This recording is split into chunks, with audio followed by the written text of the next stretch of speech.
જોવે પત્રિકામાં કે જમવાનું છે, જમવાનું હોય તો જ જવાનું, અને એ જમી અને ડીશ નાખી અને રવાના થઈ જવાનું। આજે પત્રિકામાં લખ્યું કે છેલ્લે આપણે ચા નાસ્તો સાથે કરશું એટલે આટલી સંખ્યા આવી। એ પણ ના લખેલું તો આમાંથી 50% વસ્તી ના આવે। આ દુર્ભાગ્ય છે હિન્દુ સમાજ।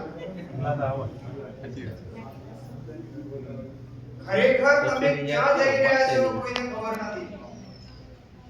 તમે આ બધા ગળો ફાડી ફાડીને રાડો પાડે કે હિન્દુ જાગો, પણ હિન્દુ તો એવો દાબડો ઉડેલો છે કે બીજો જાગવાનો જ નથી। ખાવાનું હોય, ડીજે હોય, નાચવાનું હોય અને પાર્ટી રાખી હોય તો આમાંથી અજીબ આ જગ્યા જ નાની પડે।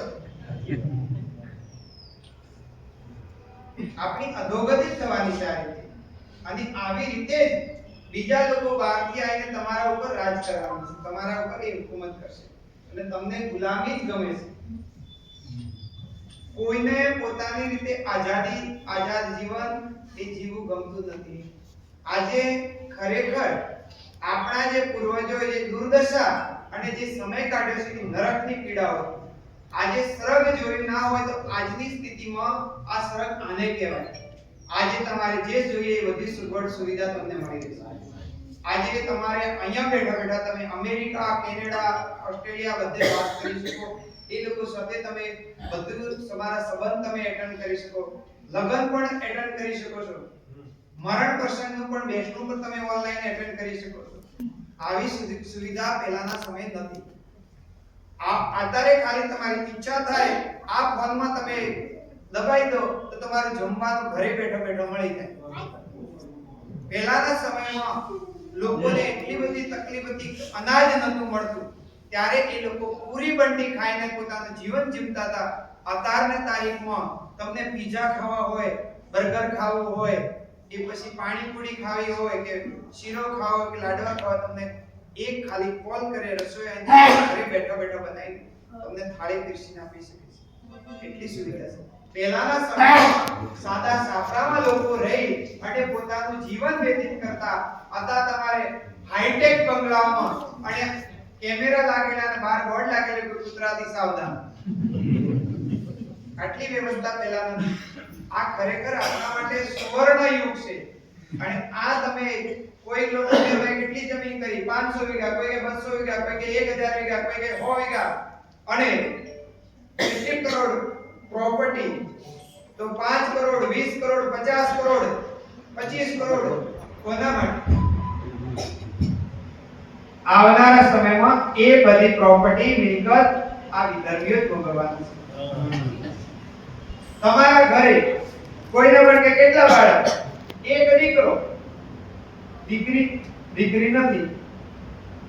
આજે આપણા સમાજમાં બધા જ સમાજમાં એક રેશિયો છે કે 1000 દીકરાએ 500-600 દીકરીઓ છે અને 400 દીકરા હોતા હોય। એ આપણું દુર્ભાગ્ય છે, કેમ કે દીકરા દીકરી વચ્ચે અસમાનતા। બધાને વહુ જોઈએ છે પણ દીકરી નથી જોઈતી। પહેલાના સમયમાં કહેતા કે દીકરી તુલસીનો ક્યારો છે, અત્યારે કે ના, દીકરી લાવશું તો એનો બધો ખર્ચો કોણ કરશે?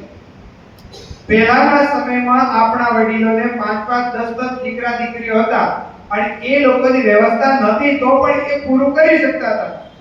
અત્યારે તમારી જોડે અબજો કરોડની મિલકત હોવા છતાં તમે એક છોકરાનું પૂરું નથી કરી શકતા, અને એ છોકરાઓ ખોટા રવાડે, વ્યસનના રવાડે ચડી અને સુસાઇડ કરીને મરી જાય છે, અને મા-બાપને મરતા મૂકીને જાય છે।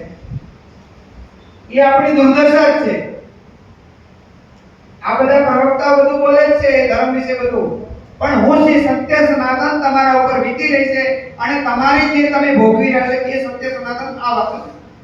આજે આપણા ઘરે લગ્ન પ્રસંગ હોય ત્યારે છોકરાની ફરજિયાત જીદ હોય પાર્ટી તો કરવાની, અને પાર્ટીમાં દારૂ જોવે। બાપો આખી રાત કાળી મજૂરી કરે, પોણત કરી અને પૈસા ભેગા કરે અને છોકરાને વેડફી દેવા, ઉડાવી દેવા। એ તમારું દુર્ભાગ્ય જ છે। તમે કોઈને કહી નથી શકતા. વ્યસન મુક્તિ માટે કોઈ તમે કઈ કોકને કહો એટલે તરત ઝઘડો થાય કે તમારે શું, અમારા છોકરા બગડે છે, અમે કમાઈએ છીએ અમારા છોકરા પાછળ વાપરીએ છીએ. તો તમે વાપરો, સારી જગ્યાએ વાપરો. એને કાજુ બદામ ખવડાવો, દૂધ ખવડાવો, ઘી ખવડાવો, એને ડ્રાયફ્રૂટ ખવડાવો, તો એનું શરીર સારું રહેશે. આજે ગુજરાત વ્યસન મુક્ત રાજ્ય ખાલી પેપર ઉપર છે. સરકાર સૌથી વધારે હપ્તા દારૂ મત લે છે અને પાયાથી લઈ અને છેક સુધી બધું ભ્રષ્ટાચાર છે. એટલે આપણું ઘર સાચવવાનું છે. તમારા બાળકો ક્યાં જાય છે, શું કરે છે, કેવી પ્રવૃત્તિ કરે, એ તમારે ધ્યાન રાખવું પડશે. કોઈ બીજું ધ્યાન રાખશે તો તમારે જ ઉપરથી તમારે ઘરમાં ઝઘડા થશે. એના કરતી તમારા બાળક ઉપર તમારો આધિપત્ય હોવું જોઈએ, એના ઉપર અંકુશ લગાવવું જોઈએ. જ્યારે હાથી મહાવતના અંકુશમાં હોય ત્યારે હાથી સરળ હોય, એના ઉપર બધા બેસી શકે. પણ જ્યારે હાથી અંકુશ મુક્ત થઈ જાય ત્યારે મહાવત પણ ને મારી નાખે છે. એટલે તમારા બાળકો તમે મહાવત થઈ અને અંકુશમાં રાખશો તો આવનારી પેઢી આપણી સુખી હશે, એ સુરક્ષિત હશે. મેને કીધું કે દીકરીઓ લવ જિહાદમાં, એમાં તમે મુક્તિ આપી છે. દીકરીને કોઈ દિવસ તમે પૂછ્યું મોબાઈલ રાત્રે 12 વાગ્યા સુધી વાત કરે છે, ક્યાં વાત કરે છે, તમે કોઈ ધ્યાન રાખો છો? બીજો મેન ગુનેગાર બાળકને બગાડનાર એના માતા પિતા જ છે. એને એટલી બધી મુક્તિ સ્વચ્છંદી બનાવી દીધા છે બાળકોને. તમારા બાળક કોઈ દિવસ સ્વચ્છંદી ના થવા જોઈએ. માતા પિતાને પૂછ્યા વગર ઘરેથી રાત્રે 12 વાગે આવતા હોય અને તમે મસ્ત ઊંઘ્યા હો અને આય બેટા આય, બહુ સારું કામ કરીને આવ્યા છે. એટલે તમારા બાળકોને ક્યાં જાય, શું કરે, કેવી પ્રવૃત્તિ કરે છે, એ તમારે ધ્યાન રાખવું જ પડશે. અત્યારે ઘણા રોજ પેપરમાં કિસ્સા આવે કે ફલાણા ગામની દીકરી ભાગી ગઈ. કેમ ભાગી ગઈ, કોણ ભગાડી ગયો? એના મા બાપ ભગાડતા. જેમને કોઈ દિવસના ઉપર ધ્યાન લક્ષ જ નથી. પછી આપણે બીજાને આરોપ આપીએ, દોષ આપીએ, એ ખોટું છે. લવ જિહાદ એ લોકો વિદેશની ફંડિંગ કરે છે. હિન્દુ સંસ્થાઓને તમે હિન્દુ લોકો કેટલું ફંડ કરો છો? આવા ધર્માંતર રોકવા માટે આ બધી સંસ્થાઓ રાત દિવસ મહેનત કરે, એમાં તમે કેટલું ફંડ આપો છો? એ લોકોને કાયદેસરનું 10મો ભાગ એ લોકો ધર્માંતર માટે આપે છે. એ લોકોના બધા મસ્જિદ, મદ્રસા, એ જે ક્રિશ્ચિયનની જે મિશનરીઓ છે, એમાં ક્રિશ્ચનનું એ કાયમી ધોરણે એનો 10મો ભાગ ફંડિંગ કરે છે. તમે લોકો કેટલું ફંડિંગ કરો છો ધર્મ માટે? કોઈ આવી સંસ્થાઓના લાભાર્થ માટે કોઈ તમારા ઘરે આવીને ઊભા રહે ત્યારે તમે કહો આ નવરા પડી ગયા, આ જોના માટે આયા, આજ કાલ પેલા માટે આયા, આ પેલા માટે આયા, એમ કરીને તમે આજ નહીં પછી મળીએ, પછી આપીશું. તમે ખરેખર પહેલાના સમયમાં ખેડૂતના આંગણે કોઈ પણ આવે નિરાશ થઈ નતો જતો.